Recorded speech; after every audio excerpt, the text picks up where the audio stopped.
Salut, aujourd'hui je tourne quand même au bureau, mais dans un endroit que vous n'avez pas l'habitude de voir, qui est la réserve. C'est la deuxième pièce du bureau, simplement parce qu'il y a des travaux pendant un temps indéterminé dans ma rue, où ils pètent la rue pour refaire le gaz et l'électricité, ce qui fait qu'il y a un bordel monstre, et à part les toilettes qui sont encore un peu plus éloignées, je pense que c'est ici que j'aurai le moins de bruit possible. Peut-être ça résonnera un petit peu, alors j'ai mis ce micro-cravate. Comme certains parmi vous le savent, je suis passionné d'Harry Potter, je suis vraiment fan. À titre d'information, j'ai fait le test sur Pottermore et je suis Serpentard. Alors ça c'est badass, mais j'ai aussi fait le test du Patronus et c'est une pie. C'est vachement moins badass que d'être Serpentard. Je m'intéresse beaucoup aux théories qu'il y a autour de l'univers Harry Potter et j'ai commencé à en gratter une un petit peu. Je suis allé voir sur internet si elle existait déjà et oui, il y a une personne qui a la même théorie que moi. Cette personne c'est Xionixes, alors je l'ai contacté, je lui ai dit est-ce que ça te dit qu'on fasse une vidéo ensemble sur cette théorie, comme ça on met ça sur ma chaîne, ça donne un petit peu de visibilité aussi à l'ensemble plutôt que juste partager sa vidéo qui était vraiment au top. Il m'a dit ok et donc je vous le présente, voici Xionixes. Et bonjour tout le monde et bienvenue dans cette vidéo de Fabien Olicard, que je remercie de m'accueillir. Pourquoi lui comme moi on a essayé d'aller en direction de cette théorie d'Harry Potter? Parce qu'il y a une phrase qu'a dit J.K. Rowling qui est « il y a quelque chose qui explique tout ». Et ça c'est hyper perturbant en fait, tu dis il y a quelque chose qui explique tout de A à Z. Donc il y a eu plein de théories qui ont été faites, qui expliquent des choses, mais qui n'expliquent pas tout. Il y a même des théories qui lui ont beaucoup plu à elle, mais qui ne sont pas celles qui pourraient tout expliquer, faire un ensemble commun. Pour bien comprendre pourquoi lui, parce que lui il a vraiment bien creusé le sujet encore plus que moi, et moi on a pu penser à ça, il faut se remettre dans le pourquoi elle a écrit Harry Potter à ce moment précis de sa vie. Et c'est lui qui va vous expliquer ce contexte. Pour bien comprendre la théorie, il faut d'abord bien comprendre le contexte dans lequel l'œuvre a été écrite. Et tout commence en 1990. À cette époque-là, J.K. Rowling travaille encore à la Chambre des commerces de Manchester, et alors qu'elle attendait le train pour aller je ne sais pas trop où, et bah d'un seul coup elle a un éclair de génie, elle va se dire « Waouh, ça y est, j'ai une idée, un gosse qui reçoit sa lettre d'invitation dans une école de magie. » Et partant de là, c'est tout l'univers d'Harry Potter qui va naître. Un beau jour, le 30 décembre de cette année-là, donc 1990, sa mère décède des suites d'une maladie qui est la sclérose en plaques, et là, c'est le drame. Elle est bouleversée, elle est complètement chamboulée, et c'est à partir de ce moment-là qu'elle va vraiment commencer à écrire Harry Potter. Et c'est également à ce moment-là qu'elle décide de faire de Harry Potter un orphelin. Et pourquoi est-ce qu'on vous parle de tout ça? Eh bien tout simplement parce que ça vous indique l'état d'esprit dans lequel est J.K. Rowling au moment où elle commence à écrire Harry Potter, et le fait est qu'elle vient de perdre sa mère. Au moment où elle écrit, elle est en deuil. Alors déjà, il y a un chiffre qui est extrêmement présent dans les Harry Potter, c'est le chiffre qu'on appelle le chiffre magique, d'ailleurs c'est le chiffre 7. Si vous demandez à quelqu'un comme ça spontanément de vous dire un chiffre entre 1 et 10, il y a de fortes chances qu'il dise 7 parce que c'est un chiffre qui est implanté dans notre mémoire à long terme depuis l'enfance, depuis les contes avec Blanche-Neige et les 7 nains, Barberousse et ses 7 femmes, les 7 merveilles du monde, les 7 péchés capitaux. Pour les livres c'est pareil, il y a 7 livres puisqu'il y a 7 années à Poudlard avant d'avoir son diplôme définitif, il y a 7 Horcruxes, mais on retrouve ce chiffre 7 ailleurs, dans d'autres étapes. Ce sont les étapes du deuil. En psychologie, il y a les 7 étapes du deuil. Et c'est là qu'on raccorde au contexte que Xio vous a expliqué tout à l'heure. Les 7 étapes du deuil sont le choc, le déni, la colère, la tristesse, la résignation, l'acceptation et enfin la reconstruction. Et si on met en parallèle les livres et les 7 étapes du deuil, eh bien on se rend compte que ça colle pas mal et je trouve que cette chorégraphie des doigts, mon pote, elle assure. Donc première étape du deuil, le choc. Et là vous allez voir que ça colle pas mal. Si chacun des livres représente une étape du deuil, ça veut dire donc que la première étape est représentée par le premier livre. Donc ça veut dire que Harry Potter à l'école des sorciers représente le choc. Premièrement, on apprend que les parents de Harry sont décédés. Mais ce n'est pas tout, il apprend également qu'il est un sorcier, qu'il est riche, qu'il est célèbre. Bref, sa vie elle change du tout au tout du jour au lendemain, et pas d'une manière vraiment délicate, puisque c'est un géant qui lui annonce en défonçant sa porte.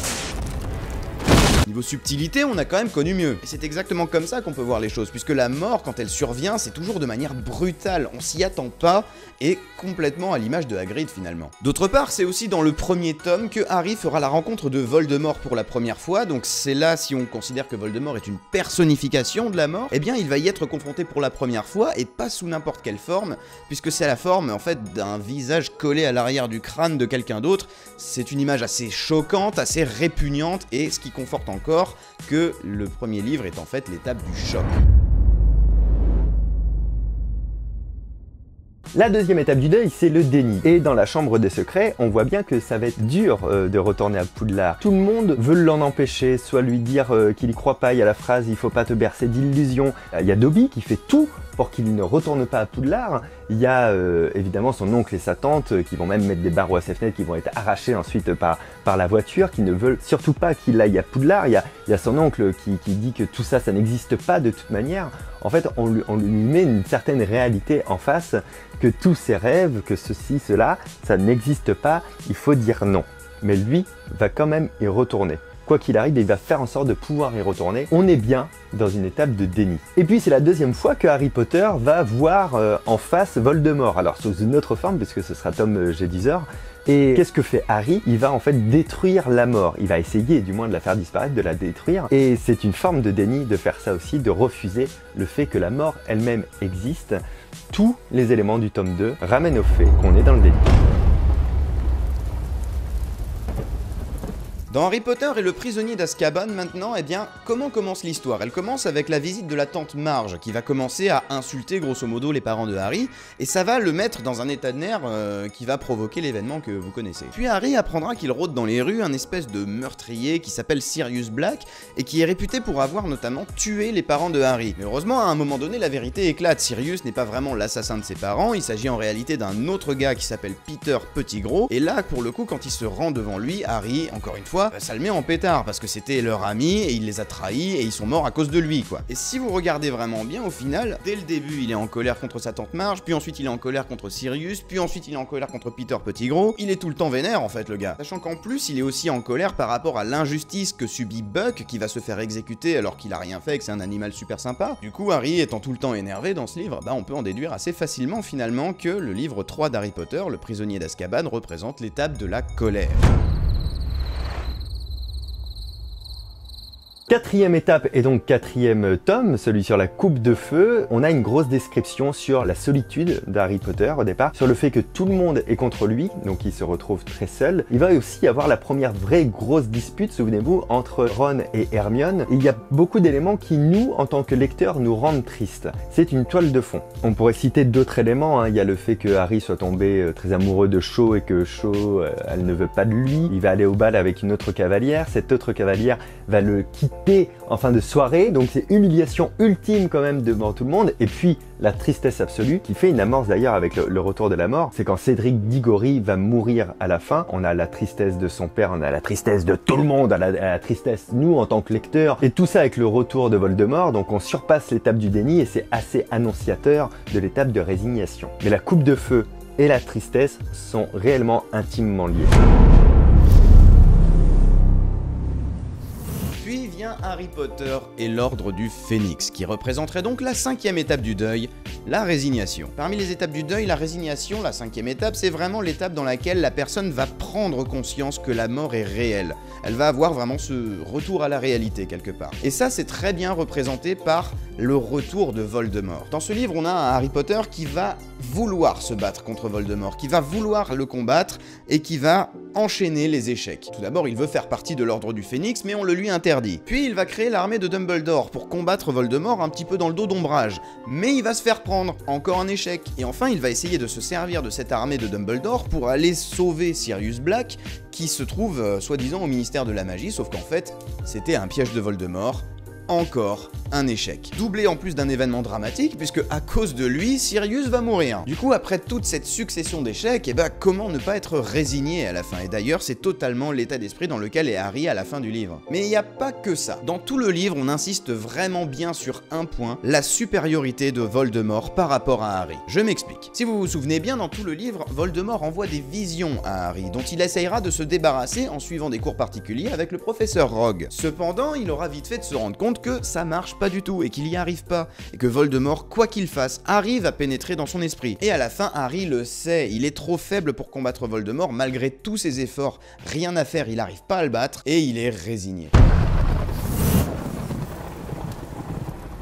Alors l'acceptation, c'est celle qui, je pense, colle le mieux avec les étapes du deuil et presque prouve la réalité de cette théorie. Dans ce tome 6, dans Le Prince de Sang-Mêlé, Voldemort est en pleine puissance. Tout le monde croit en lui, on n'a plus à douter de lui. Je vous rappelle quand même que Voldemort, c'est la personnification de la mort dans notre théorie. Donc Voldemort est très fort, il est très puissant, tout le monde reconnaît qu'il est là, tout le monde admet qu'il est là, et c'est surtout à partir de ce volume-là que Harry va vraiment combattre la mort, donc combattre Voldemort du moins, alors qu'avant il ne faisait que subir en fait les attaques, il essayait de se défendre comme il pouvait, mais il n'était pas confronté d'une manière active, il n'était pas dans la décision de prendre les choses en main pour lui-même attaquer la mort. Et il y a quelque chose de très précis dans ce livre-là.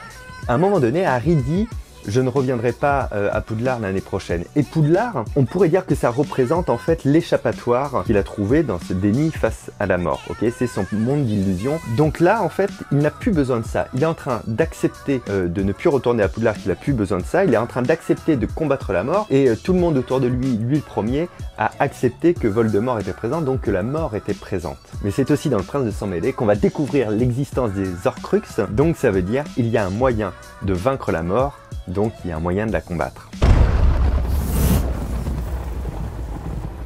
Et c'est enfin qu'arrive le dernier livre, Harry Potter et les reliques de la mort, qui représenterait l'étape 7 du deuil, la reconstruction. C'est dans ce livre que Harry va venir à bout de Voldemort, et donc c'est dans ce livre que Harry va venir à bout de la mort elle-même, puisque je vous rappelle que Voldemort, dans cette théorie, c'est une personnification de la mort. C'est aussi dans ce livre que Harry va renaître de ses cendres, quand il se fait tuer par Voldemort et qu'il revient ensuite. Un petit peu comme si la mort l'avait détruit, mais qu'il s'était ensuite reconstruit. C'est également dans ce livre que Poudlard est détruit. Cette zone de confort est détruite aussi, et dans ce cas, il est rattrapé par la réalité, il en a conscience, et il se reconstruit. Et d'ailleurs, en parlant de la fin de l'œuvre, on retrouve également un Harry Potter avec une femme, des enfants, un Harry Potter qui s'est reconstruit. Et c'est ainsi que se conclut alors le deuil, avec l'étape de la reconstruction représentée par Harry Potter et les reliques de la mort. Voilà donc pour cette théorie sur les 7 étapes du deuil en parallèle avec les 7 volumes d'Harry Potter qui serait peut-être l'explication définitive. En tout cas pour moi, c'est celle qui paraît le plus plausible. Je sais pas si c'est vrai ou pas, il n'y a pas eu de confirmation à ce genre de J.K. Rowling là-dessus,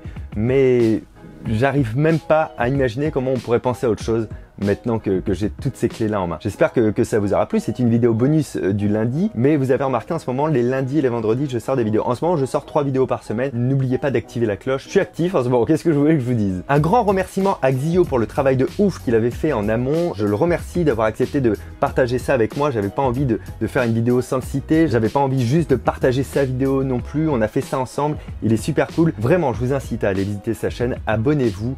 Il a plein de choses très cool. Surtout, j'aimerais que cette vidéo lui fasse un gros coup de projecteur parce que je suis dégoûté qu'il ait exploré cette théorie avant moi. Non, vraiment, il le mérite. N'oubliez pas de liker et de vous abonner à moi. Ici, vous pouvez vous abonner à lui. Ici, il y a le jeu Château Aventure qu'on a fait.